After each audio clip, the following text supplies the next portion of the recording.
आज मेरे बेटे राहुल की शादी की पहली रात थी और मेरा दिल तेजी से धड़क रहा था। आने वाले हालातों को लेकर मैं बहुत ज्यादा डरी हुई थी। जिस लड़की को मैंने अपने बेटे की पत्नी बनाकर लाई थी, वह मासूम थी, चांद का टुकड़ा थी। उम्र भी बस 18-19 साल के आसपास थी। जब मैंने उसे राहुल के कमरे में उसके बिस्तर पर बिठाया तो मेरे हाथ पांव कांप रहे थे। मेरा पूरा शरीर पसीने से भीग गया था। मेरी इस हालत को देखकर सोनिया भी गई थी।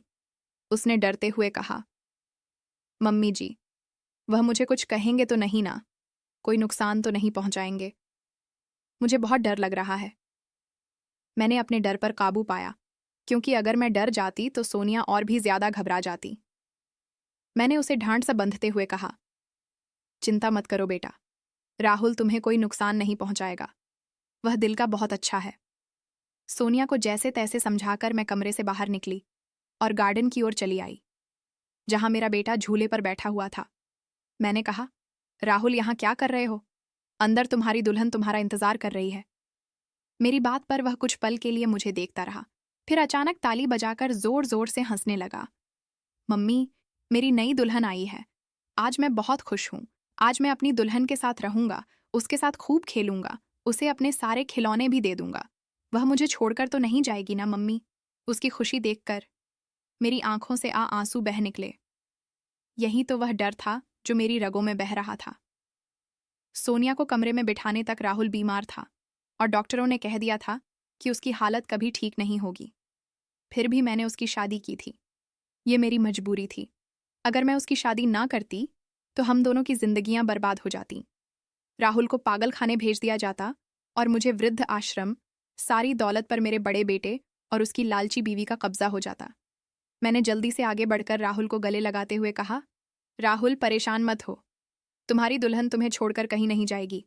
बस तुम उसे चोट मत पहुंचाना। अगर तुमने उसे चोट पहुंचाई तो वह हमेशा के लिए चली जाएगी। मेरी इस बात पर राहुल डर गया था। उसने कहा, नहीं मम्मी, मैं उसे चोट नहीं पहुंचाऊंगा, बल्कि अपनी सारी चॉकलेट्स भी उसे दे दूंगा। बस वह मुझे छोड़कर ना जाए। मैंने उसे तसल्ली दी और उसका हाथ पकड़कर कमरे के दरवाज तक ले गई। मैंने कहा, तुम्हारी दुल्हन अंदर बैठी है, तुम्हारा इंतजार कर रही है। फिर मैंने अपने पल्लू से एक छोटी सी डिब्बी निकाली और उसे दे दी। मैंने कहा, यह अपनी दुल्हन को दे देना, यह उसका तोहफा है। मेरे बेटे ने वो डिब्बी अपने हाथों में ली और खुश होकर उछलता कूदता कमरे के अंदर चला गया और मैं बाहर भगवान से प्रार्थना करने लगी, हे भगवान, मेरे बच्चे को खुश रखना। मैं कोई खुदगर्ज औरत नहीं थी कि एक सीधी साधी सामान्य लड़की की शादी अपने बीमार बेटे से कर दी थी। मैंने जो कुछ भी किया था वो उस लड़की और उसके परिवार से पूरी बातचीत तय करने के बाद किया था। मैंने किसी को धोखे में नहीं रखा था। मैं चुपचाप अपने कमरे में आकर बैठ गई और राहुल के बारे में सोचने लगी। राहुल उस समय 3 साल का था जब एक दिन छत पर खेलते खेलते बाउंड्री पर पहुंच चुका था। उस वक्त हमारा मकान नया नया बन रहा था।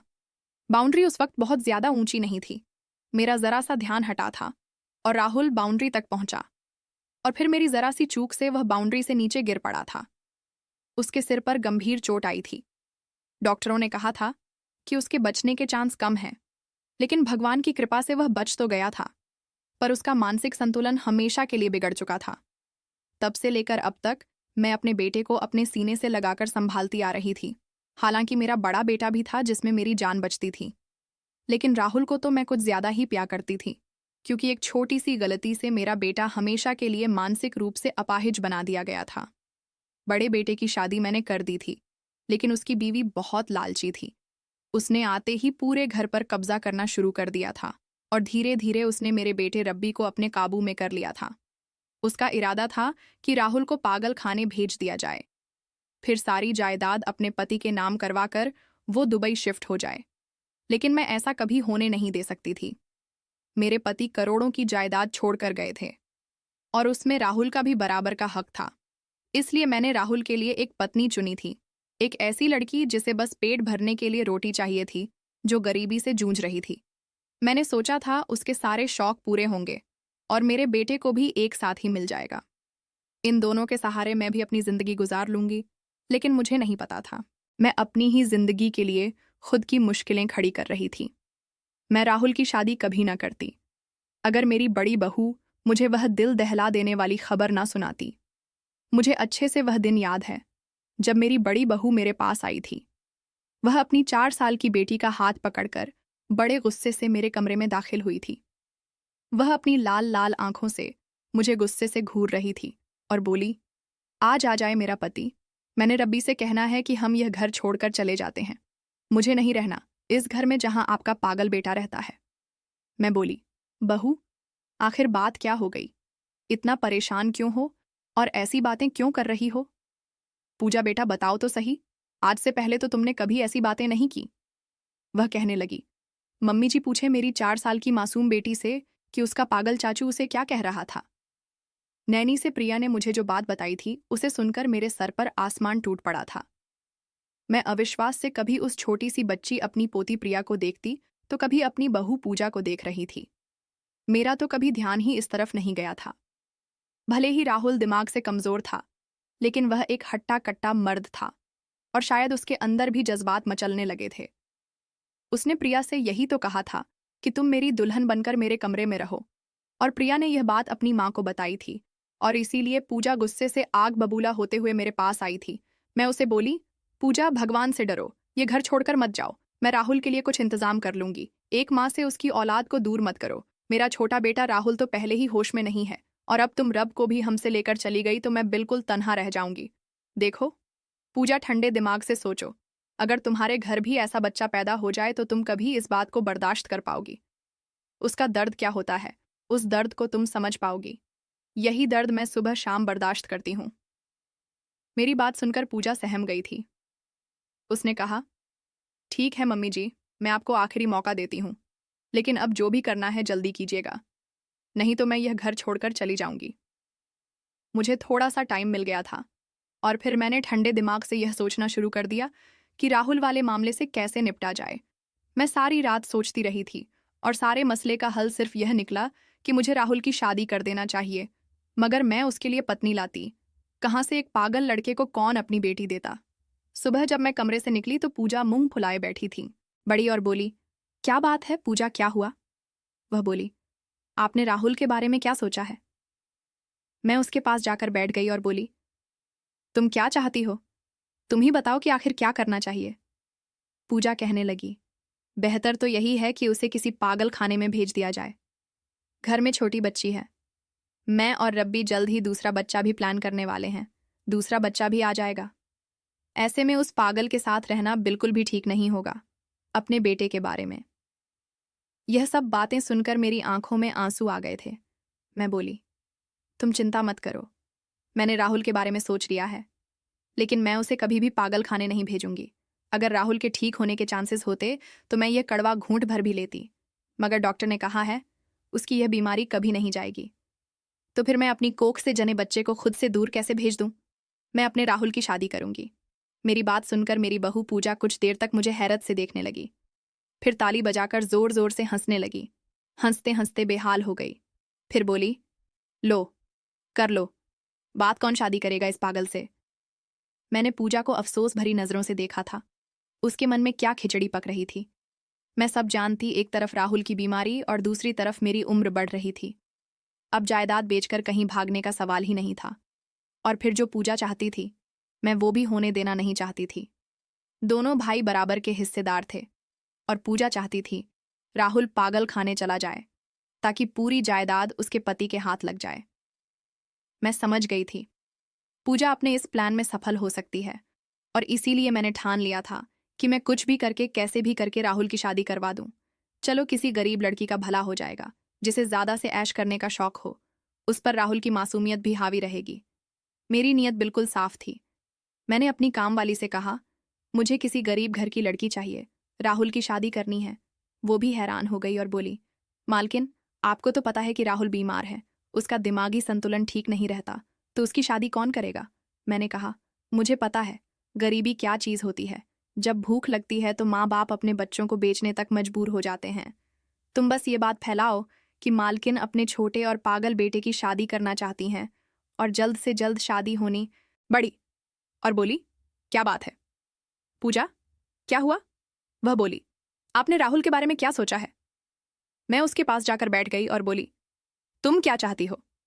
तुम ही बताओ कि आखिर क्या करना चाहिए?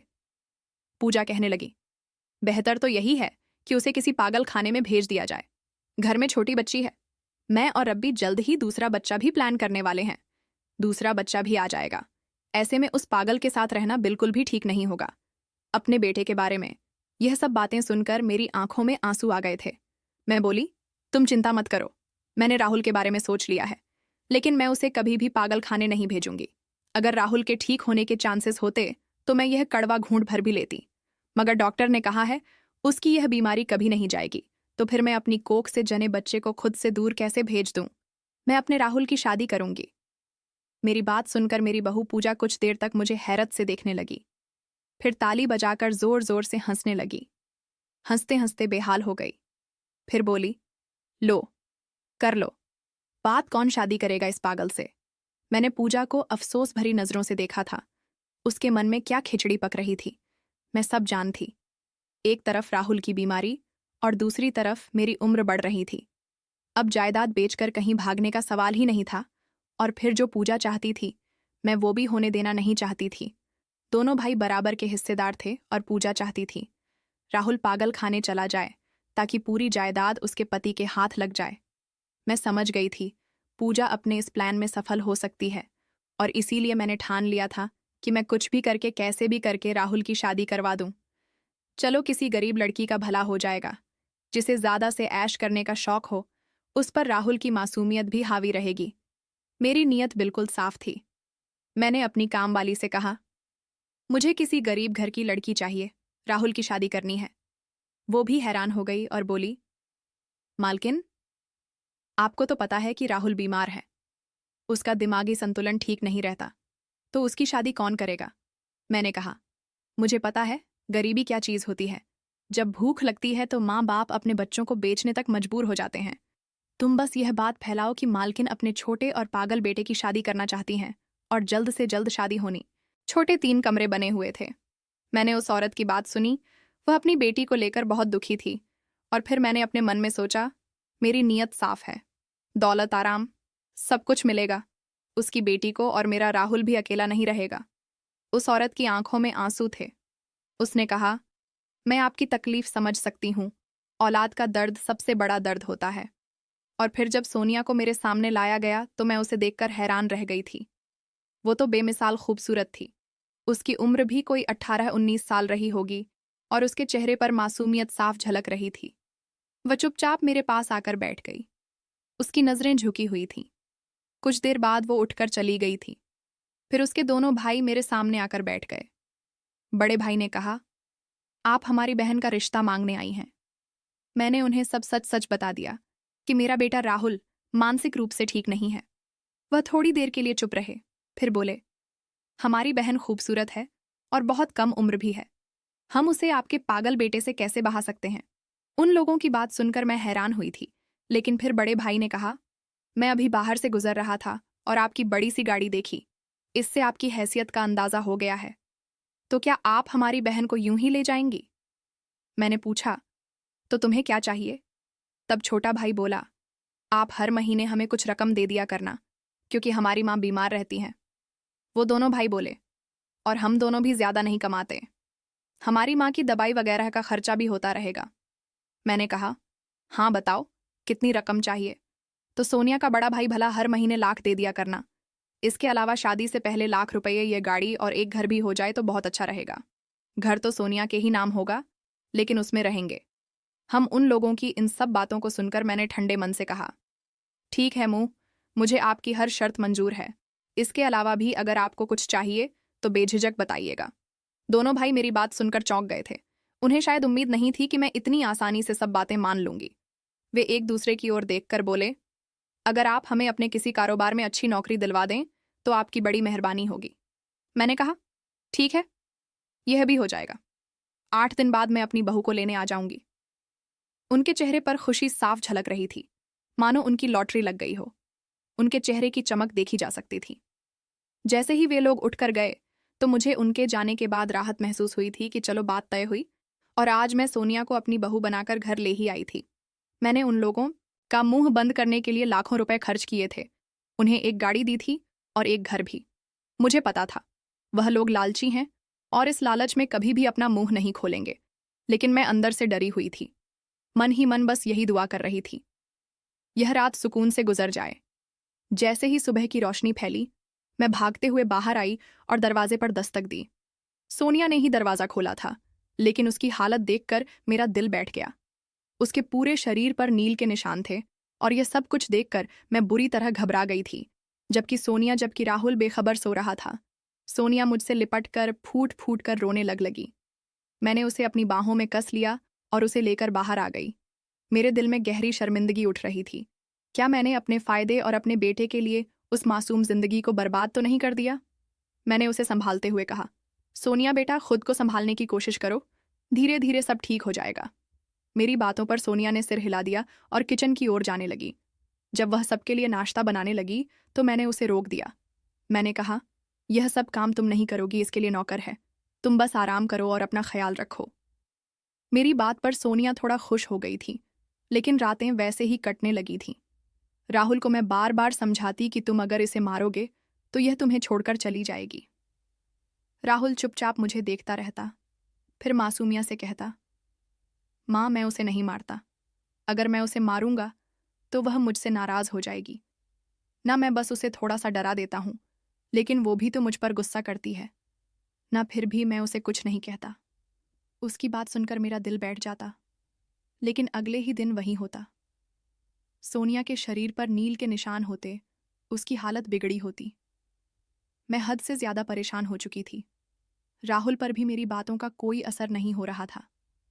धीरे धीरे 2 महीने बीत गए थे। एक दिन मैंने देखा सोनिया की तबीयत कुछ अलग अलग सी लग रही थी। वह कुछ भी खाती तो उल्टी कर देती। चलते हुए ऐसा लगता कि अभी गिर जाएगी। मेरे दिल में एक अजीब सी खुशी की लहर दौड़ गई थी। मैंने तुरंत उसे डॉक्टर के पास ले जाने का फैसला किया और फिर डॉक्टर ने जो खबर सुनाई उससे मेरी सारी दुनिया रोशन हो गई थी। मैं दादी बनने वाली थी। मैं सोनिया को खुशी से गले लगा लिया। सोनिया, राहुल तुम्हारे पास आया था क्या?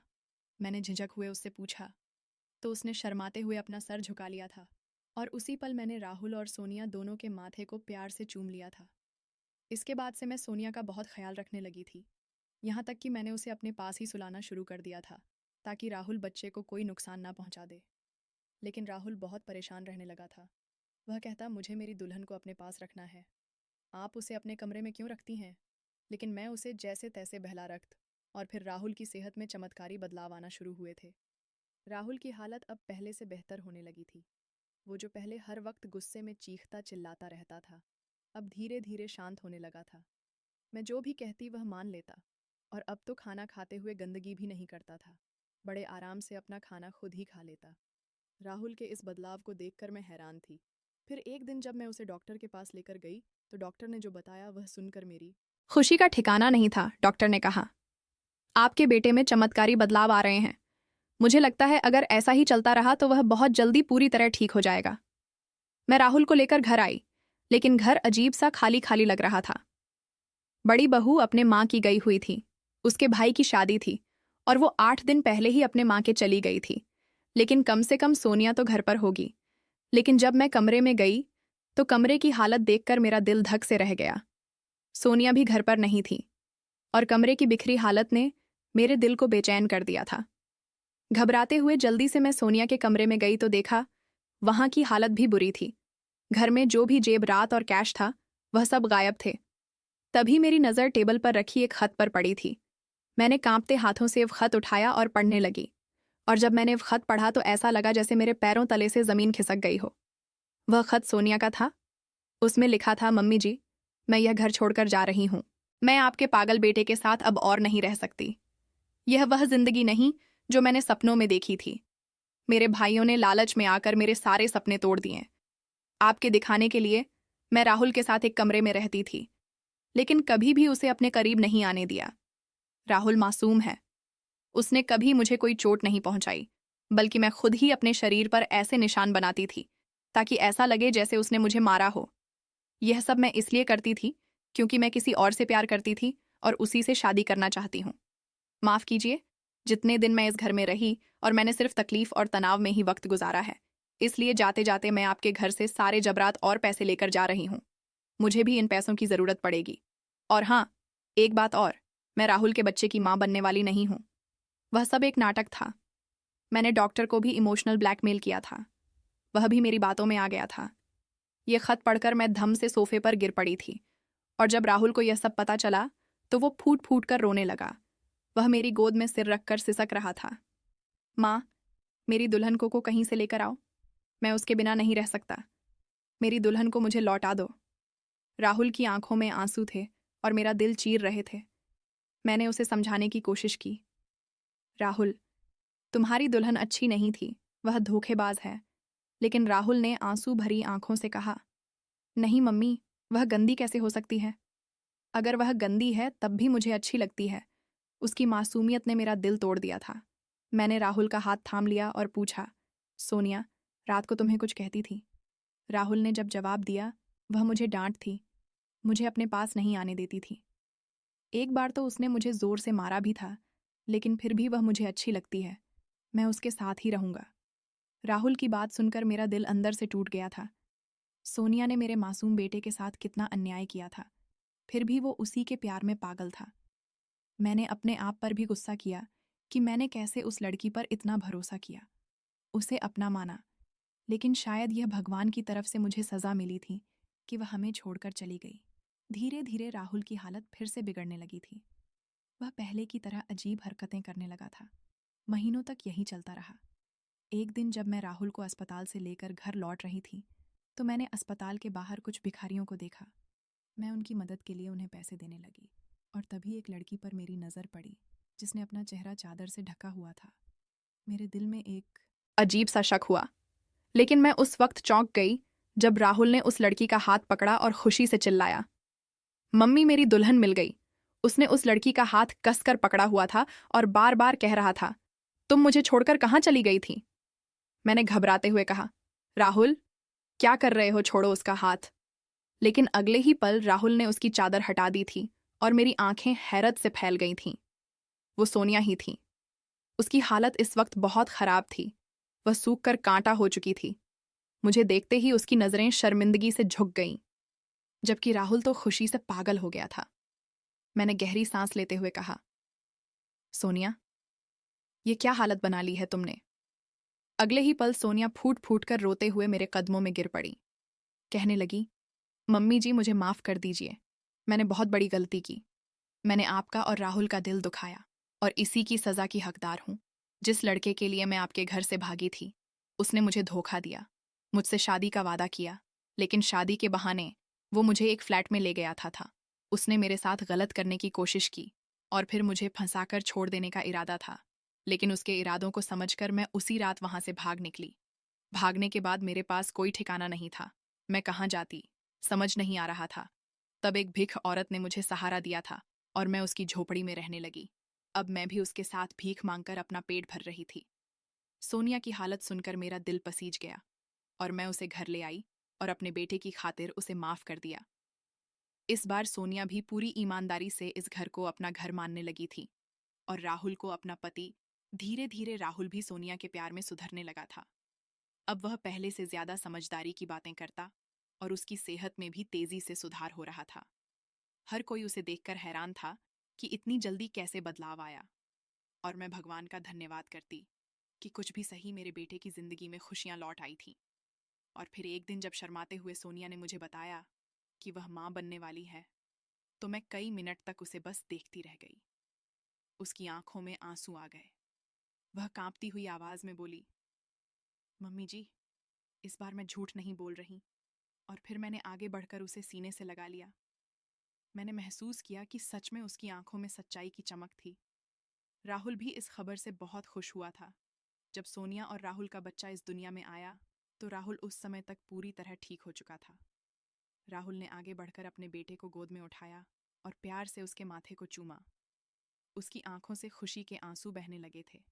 फिर उसने सोनिया के माथे को भी चूमा और मैं दिल से भगवान का धन्यवाद करती रही। मैंने अपने मन में दुआ की कि मेरे बच्चे हमेशा इसी तरह सुखी रहे। दोस्तों, आज की हमारी यह कहानी आपको कैसी लगी? ज़रूर बताना। पसंद आई हो तो प्लीज़ लाइक करना। रोज़ एक नई कहानी सुनने के लिए हमारे चैनल को भी सब्सक्राइब करना। मिलते हैं दोस्तों अगली किसी नई कहानी के साथ।